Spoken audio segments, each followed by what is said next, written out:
Hey, good morning, good afternoon, good evening, wherever you are around the world. My name is Cyrus Gray. I'm the host of Election Central. As always, before our weekly show, we'd like to give an overview of what is it we're going to be talking about. So I'll do just that today. So on this Sunday, June 11th, we're going to be talking about ports as a subject of our main show. But as our pre-show, we're going to have an update on activities at the Elections Central from the Elections Commission. That includes the new voters' roll, all discovery of children registrants, and the discovery of duplicate registrants. So we're going to talk about that this Sunday. But after that 30 minutes, we'll get into our main show, and we're going to be discussing a very vital component of our Liberian economy.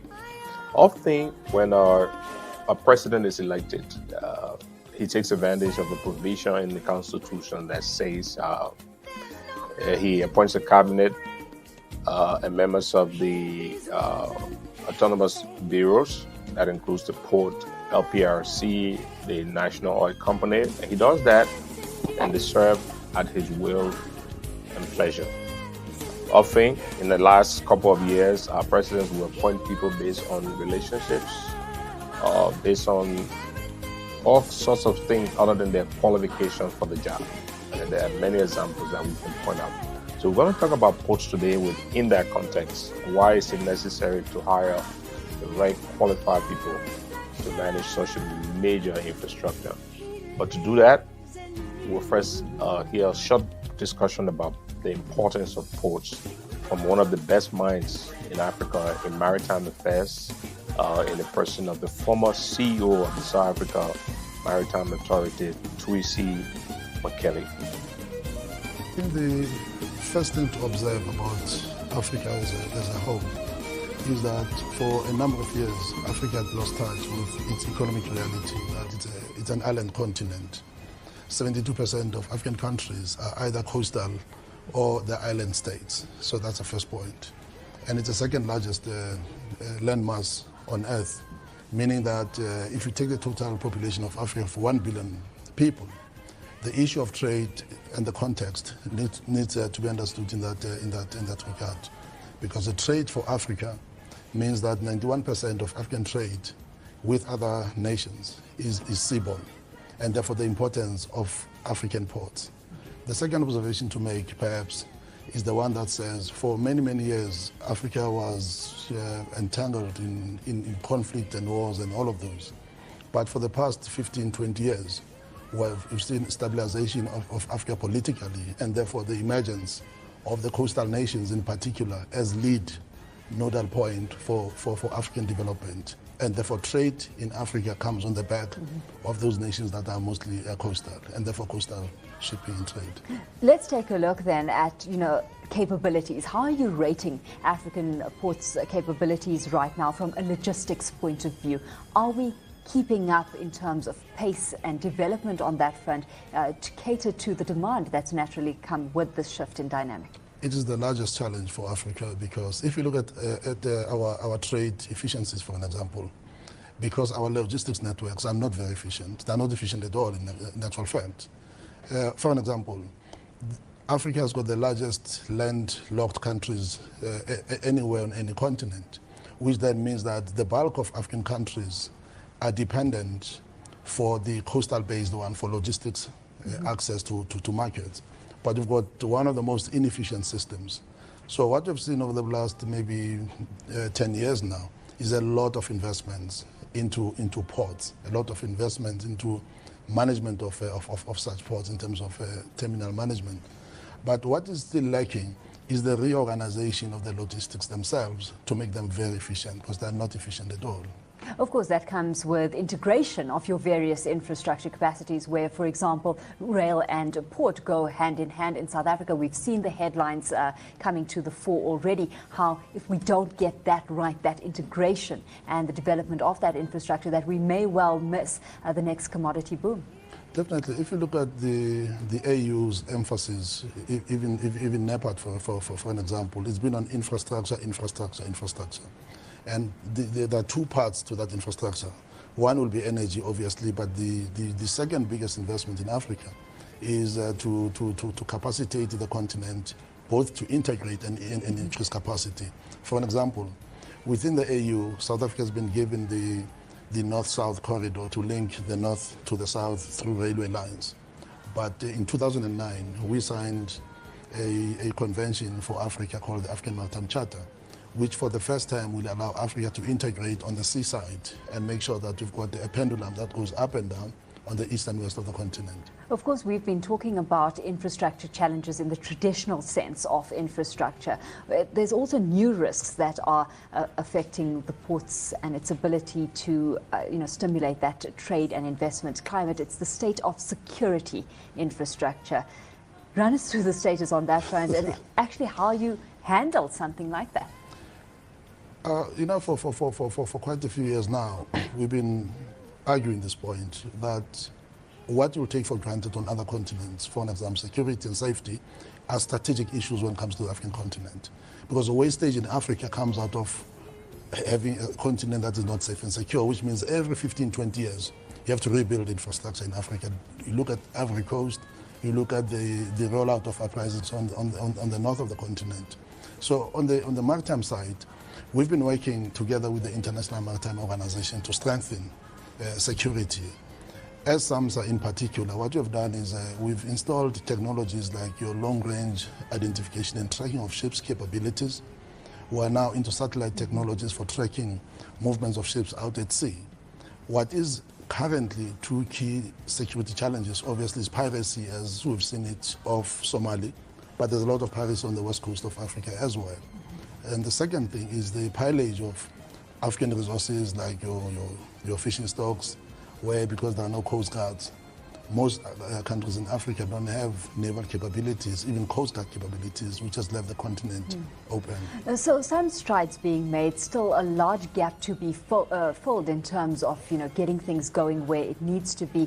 When it comes to alliances that are being looked at to further boost investment within this space, PPPs are often cited primary. There's been a recommendation though for possible privatization of ports authorities being the solution and improving operational efficiency. Is that a viable solution in your books? It's a viable one.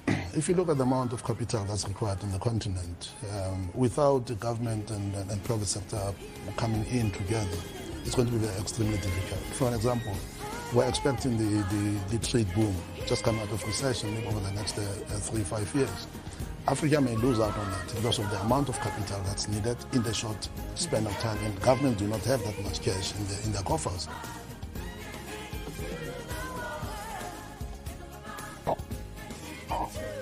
Tracy Kelly, I guess it gives a good overview of what the value of port is in the context of total Africa.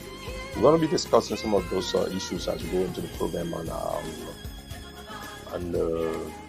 Sunday. But I want us to take a look, physical view of what we have as ports in Liberia. Liberia has 4 active, semi-active seaports. The main seaport in Monrovia is very active. A small component of that port that handles container and breakbulk has been concessioned to APM terminus.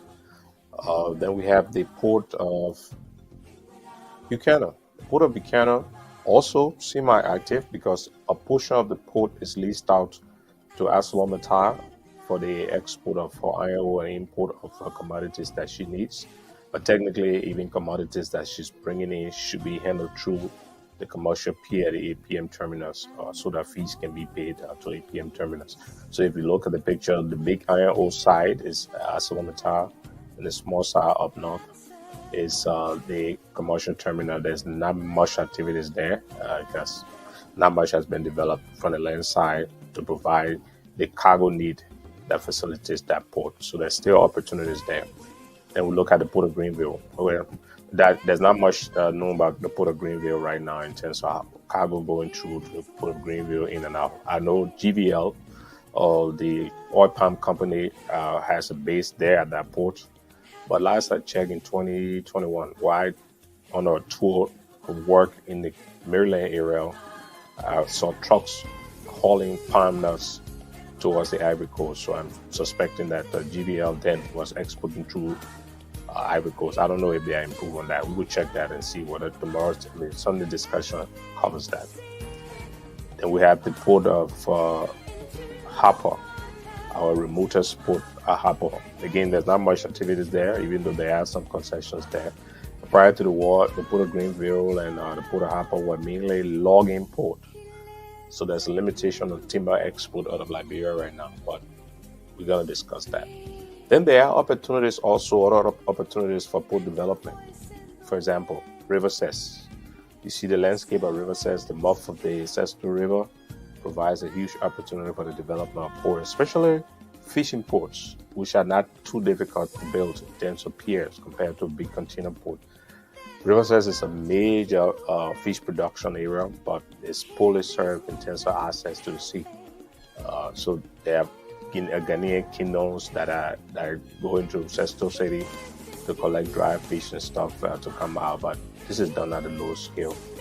Then let's see, we have the port at Rabat Ports. So around independence, Rabat Ports was a major port. In fact, during the Second World War, the United States used Rabat Ports and the Lake Piso area as a water landing facility for the aircraft. So it was a big operation. We'll go into details there too. And then we have the opportunity at somewhere called Baffle Bay. It's off the coast of Sino. So in 1952, a company called the R.G. Lutonian Company. Robert Lutonian was the first guy who developed the yellow equipment. So the tenor pole, the bulldozer, he built those stuff first. And one of the first sets of yellow equipment were brought to Liberia in Baffle Bay in 1952. You look, you see images of that on the vessel that came to that shore. They were slinging, lifting materials on and off the vessel. We'll deal with that a little bit. But that opportunity, Baffle Bay is still there. It's not a port anymore, but it's a natural basin right there that could be used as a port. Then I thought to take this city. Is just 60 miles down the Liberian coast in Ivory Coast. It used to be Liberian territory. It's called San Pedro. And if you look at the air view image, there are major port activities going there. In fact, a good number of the companies, including Cavallo Rubber, that produces rubber in Maryland, was exporting her rubber through San Pedro. The right side of the picture is a fishing pier in San Pedro.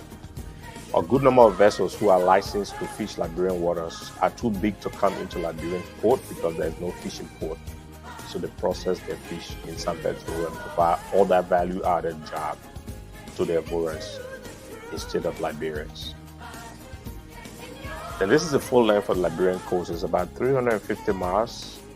And if you look at something called our exclusive economic zone under maritime law, it's called EEZ, we have 200 miles into the sea as territory that is exclusively for our exploitation. So together, our coast and our 200 miles EEZ gives us around 70,000 nautical miles of marine resources, marine acreage that we can use for fishing, for exploring for oil, for use for transportation, for development of ports along our coastline. We'll talk about that a little bit later. If you look at what some of the things that Makele was talking about access to the African interior, Liberia is in close proximity to the larger part of the interior of Guinea, Ivory Coast, Mali. In fact, prior to the Liberian Civil War or to the overthrow of President Tolbert, cargo for Mali were transshipped through Monrovia and trucked to Mali.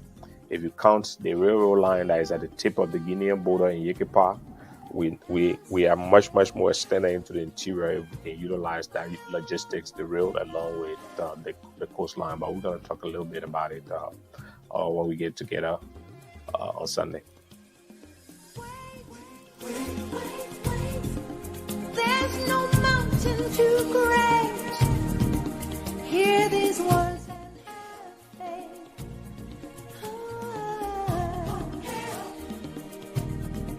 Have faith.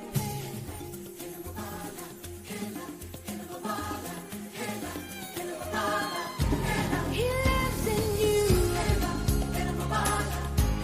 He lives in me. He watches over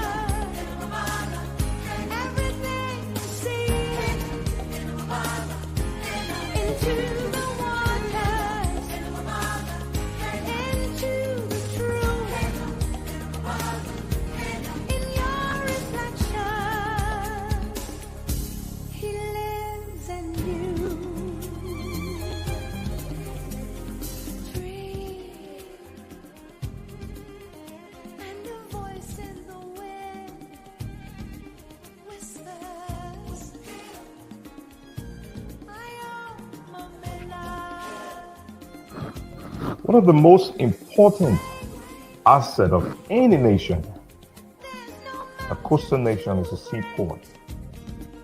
The seaport in many countries is a major source of employment, both direct and indirect. It's a place of business that creates opportunities for enormous growth in local business capacities. And it's also a source of major revenue. It's a cash cow for any country. This Sunday on Election Central, we're going to be talking about seaports in Liberia. As a precursor, the main seaport in Liberia, the seaport of Monrovia, which is now under concession with APM Terminal, in truth, is performing significantly on a capacity. We bring out the opportunities in the region. We can place that on a capacity at less than 20% of its capacity. So let's talk about it on Sunday at Election Central. The vital role of seaports in Liberia.